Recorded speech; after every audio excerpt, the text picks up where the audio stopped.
Folks, did you hear? Roaring Kitty is back. Yes, folks, Roaring Kitty from AMC's meme stock is back. And wouldn't you know it, the stock is up like 80%. And I think it was even halted. Yes, folks, I don't know. Let me know in the comments below. Did you see the movie Dumb Money? Olivia and I did and was entertained. Pretty wild to kind of take a look back at what happened with the meme stocks. So yes, folks, Roaring Kitty is back. He is back on X, and of course the stock rips. It'll be interesting to see where this goes. But more importantly, let's talk about the economy. Let's talk about the week ahead because we have some very important things that will be market moving. First, let's remind you we have three important reports. It starts tomorrow with PPI. Then on Wednesday, we will get CPI and retail sales. We're going to find out if inflation's a problem this week. I don't really think it's PPI. I actually think CPI has a real risk. If you watch yesterday's daily financial news, you will know that the expectations are that CPI headline and core will go down. I have looked back at the past readings, and there's this thing called base effect. Basically, you take 1 month off and the new one comes on in the series, and we are about to drop a rather small number. It just feels to me that the market is set up to once again be disappointed on inflation. I think also equally important, and I don't think I've said this in a while, will be retail sales. Retail sales is how we figure out what's really going on with the consumer. We have heard about brands like Starbucks, some higher end brands like Lululemon. We've heard in like onesie twosie information, but on Wednesday we will figure out what's going on with the consumer. Where are they still spending? What are they not spending on? Is it still travel and experiences? Is it stuff? Wednesday is going to be an important day. And again, if we see inflation, even if inflation is flat month to month, where the market is expecting a dip, it could get real interesting. And then on top of that, don't forget we have 11, one of them being Jerome Powell. We have 11 Fed speeches this week. It will be very interesting to see who is dovish and who is hawkish. Right now, I still think we have two Fed presidents that are at least mentioning rate hikes. I wonder if that changes Wednesday. What do I mean? If I'm right and inflation is flat, which is above expectations, will more Fed presidents come in and at least talk about rate hikes? We're going to find out. It's going to start tomorrow with PPI. So again, very, very busy week. I will highlight for you that there's more and more economists, this time Mark Zandi, who are coming out saying the Fed should be cutting right now. Yes, according to Mark Zandi, something is going to break. The Fed is risking a nasty recession. Bank failures, if they don't cut now, cut immediately. Zandi wants the rate cuts. I have the notes over here. He thinks, however, that the Fed will wait 2 or 3 months. I don't know. It's going to be a messy week. And again, this is all of this information is coming together. Well, this week is going to be important. And I actually think retail sales, as I'm talking to you, is probably the most important number of the week. That's odd, right? We've been in this environment for quite a while where it's inflation. I think when you look at inflation and you understand the math of shelter, it's coming in. It may not be this month, but I think it's retail sales. And I think if retail sales disappoints, like last Friday's consumer sentiment, which was ugly, we could be on the cusp of something. So again, we'll talk about that Wednesday morning because it comes out at 5:30. We will talk about that. Folks, as you heard yesterday, we announced a school community called One Rental at a Time. We've already scheduled 2 sessions. I just added a third this morning, Thursday, 6 o'clock p.m. Thursday, 6 o'clock p.m., we're going to have an open discussion. As always, I don't know what I'm doing. However, I want to hear from the community and the students and really figure out what would be important to you. What do you want to see? What we can add? What's a good time for our schedules? What other stuff can I load in there? So if you want to be a part of that Thursday session, you will need to be a student. I'll put a link below for the community. You can find it in yesterday's session as well. Again, this is important, and I've added 3 sections. If you are a student already in there, thank you very much. I would love for you to answer, what is your buy box? Tell the community what your buy box is. Number 2, tell us about your first deal and all the lessons you learned. I just wrote up our first deal, Norris Drive, which is 20 years ago. All the lessons Norris Drive taught me, I put that in there. So again, let's get the community going. Let's put some information. Let's get to know each other even more. Alrighty, folks, I don't know if you've heard this, but President Biden would like to give first-time home buyers $400 to buy their first home. $400 a month for 2 years. Can we please stop stoking demand for entry-level housing? Of the entire market, the entry-level clean home is like a unicorn.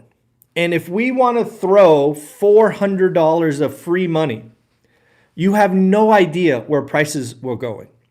I reached out to Matt, the mortgage guy, late yesterday. Thank you, Matt, for getting back to me. Did you know $400 at 7% mortgage rates means that you can pay 60 grand more? No, sorry, that's wrong.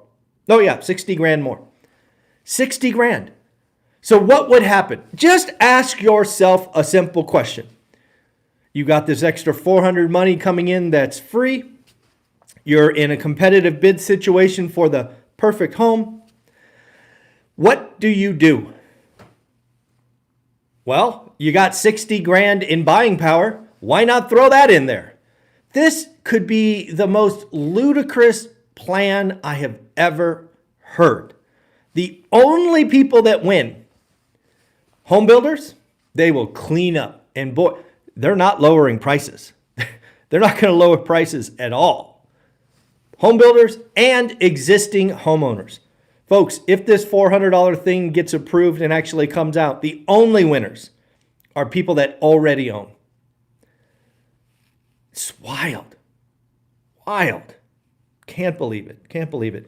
Folks, I don't know if you've heard this, but the wonderful Jen T, yes, Jen T, good morning, set up another interview with Joseph Wang, the Fed guy. Jen is always out there looking for us to get great guests. We all owe her a debt of gratitude. Jen, you are amazing. Thank you for doing all that you do for the entire community. So again, folks, this is not how you fix housing. You don't fix housing by giving people free money. Have we not learned anything? That free money leads to inflation? This could be the dumbest housing plan I have ever heard. Next up, let's talk about something that I think we're going to see a lot more of. Squarespace. Squarespace is going private.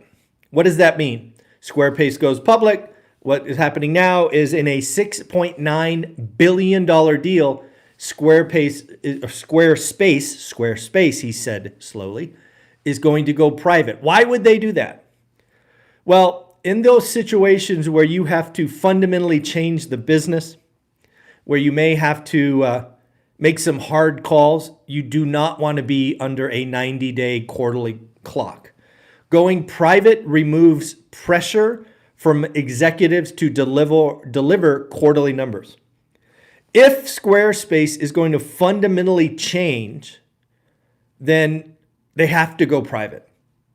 right? Otherwise, the market would not appreciate very likely what they are going to go through because the quarterly clock never stops. I actually think we're going to see a lot more people go private as a way to rejuggle their balance sheet.